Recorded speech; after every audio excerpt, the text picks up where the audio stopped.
The Littlest Tree in the Forest by Wanda J. Caldwell and Tawny DeGrange.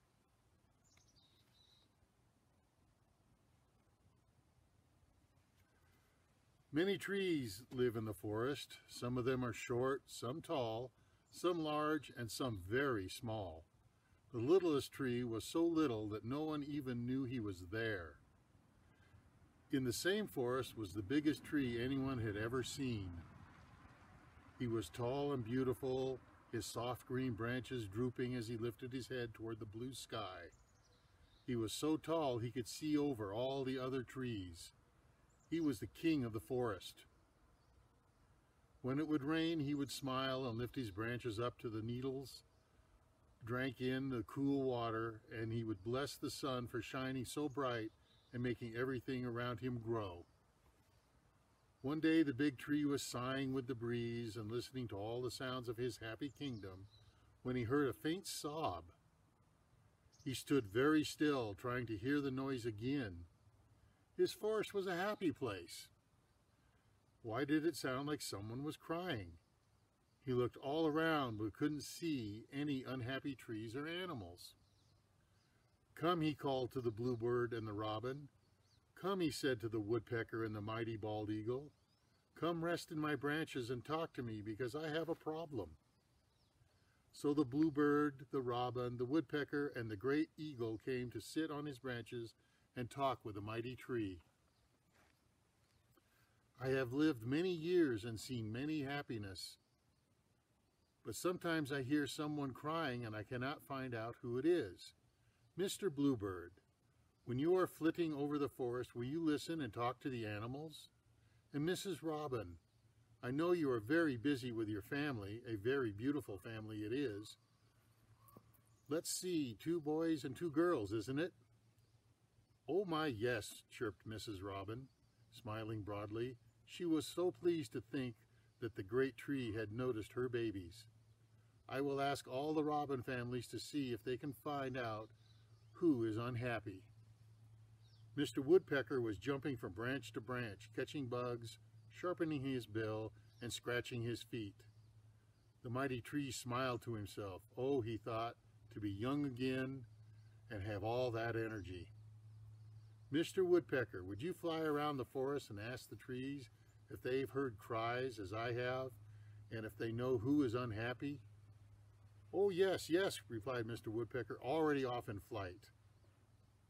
"And now, Mr. Eagle, you who are the great hunter of the woods and fisher of the streams, have you heard the cries?" "No," replied the majestic bird, perched on the tallest branch, turning his head to watch the entire forest. "But I will keep my sharp eyes open and listen for every sound. My old friend, did you ask the owl, who was very wise?"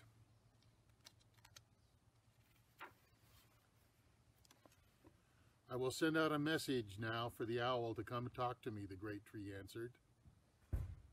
"I have had not time to fish today," the eagle said, "so I will come back tomorrow to hear our progress." And with that, the huge bird took off, soaring over the treetops. The tallest tree started swaying his branches and murmuring to the other trees, telling him to send word to the wise owl. Soon the owl glided to a stop, and the great tree's largest branch fussily smoothing a few ruffled feathers. "Mr. Owl, you who are so wise," the large tree said, "have you heard the cries of someone small?" "Humph!" declared the owl as he fluffed his feathers and turned around twice on the limb. Then he settled down and blinked his round eyes at the big tree. "You and I have been friends many years," the owl stated, "but you have grown so tall you do not even recognize your own child." He blinked his saucer-like eyes twice more, stretched his wings, and flew away. The owl's answer and his abrupt departure puzzled the big tree. Then there it was again, the sobbing. He looked all around and was very quiet. The cries seemed to be coming from right under him. Peering down through his thick branches, he finally spied something at the base of the trunk. It appeared to be, yes, it was the littlest tree he had ever seen. "Why do you cry, little tree?" he gently asked. The little tree quit crying and held his breath. Never had the tall tree even looked at him. He trembled in fright. "Do not be afraid," crooned the big tree in a soft whisper. "I am your father. You have grown from one of my pine cones. But I must say you are the tiniest child I have ever seen. Come, my son, tell me why you are sad." The littlest tree's voice trembled, and the large tree had to bend way down to hear his faint words. "I am so little because I never see the sun, and when it rains I never get a drink of water. My branches are so small the birds never come to sit in them and sing to me, and the little squirrels in the forest don't even play with me. I am so lonesome." He sobbed. Bowing his tiny head, he cried so hard his branches shook violently.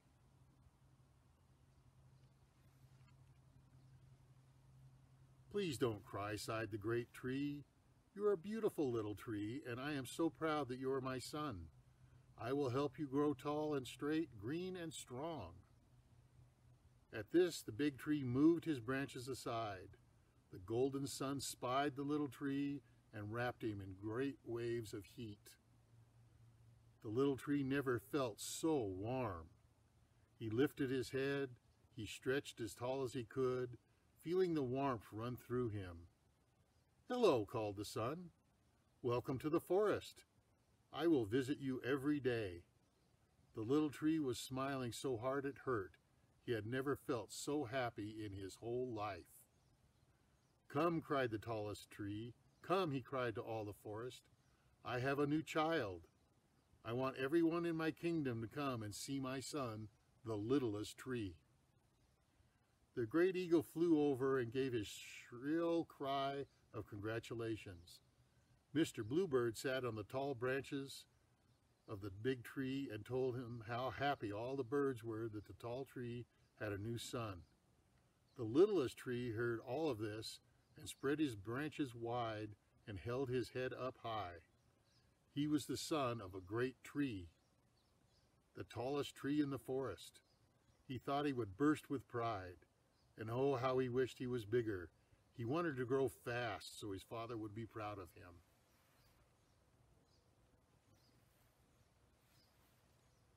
"Hi," squeaked the little rabbit. "My name is Hector. Would you like to be my friend?"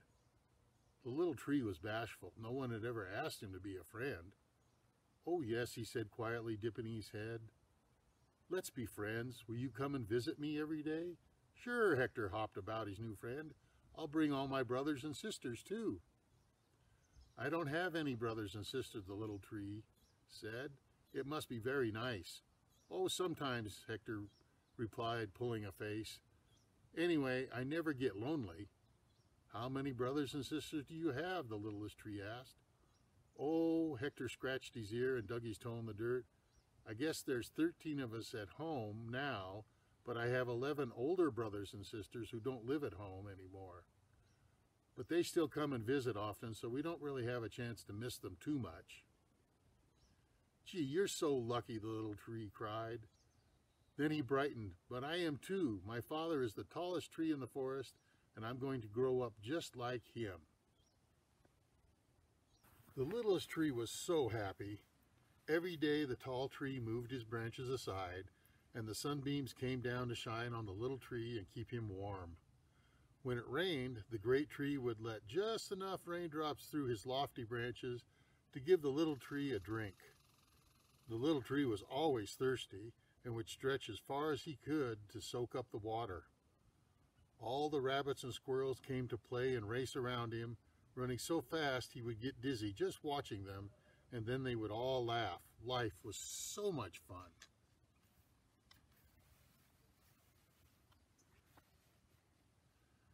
Then one day the clouds covered the sun, the wind growled through the forest, all the little animals scurried to their homes, and the birds flew away.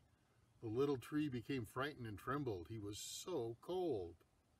"Do not be afraid, my son," the great tree comforted him. Winter is coming, but it is good. It is a time when all the forest rests and many of the animals sleep. You will sleep for a long time too, but do not worry. I will look over you and no harm will come to you. Just then a large white snowflake landed on the little tree's head. It was cold and wet. Then many snowflakes came down around the little tree. They were laughing and dancing through the air. The little tree liked them. They were the prettiest things he had ever seen. So he was completely covered with a layer of white, and he began to shiver. "Father, I'm so cold." The great tree gently shook some of his pine needles down around the little tree, and soon all you could see was the tip of his head. The tall tree looked down and mumbled through his branches, "Good night, my son." The littlest tree woke from his winter's sleep. There was still snow and leaves around him. He was snug and warm.